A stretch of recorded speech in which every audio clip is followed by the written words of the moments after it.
Isang operasyon ng pulisya ang nagresulta sa pag-aresto kay alias Buboy sa kanilang tahanan sa Purok 4, Barangay 1 Remedios, T. Romualdez, Agusan del Norte noong alas 6:14 ng umaga, Mayo 27, taong kasalukuyan.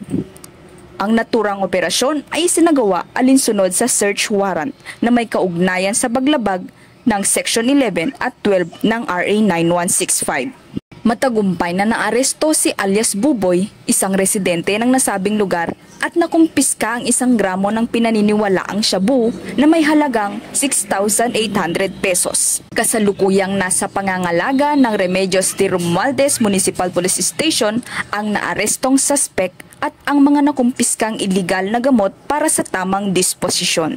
Ang operasyong ito ay isang bahagi ng patuloy na kampanya ng pulisya laban sa iligal na droga sa lalawigan. Ang naturang kaso ngayon ay nasa kamay ng otoridad para sa tamang pagtugon at proseso ng batas. Mula dito sa Police Regional Office 13, ako inyong PNN Correspondent, Patrol Woman Maria Joana Tukpan, alagad ng batas, tagataguyod ng Balitang Pulis.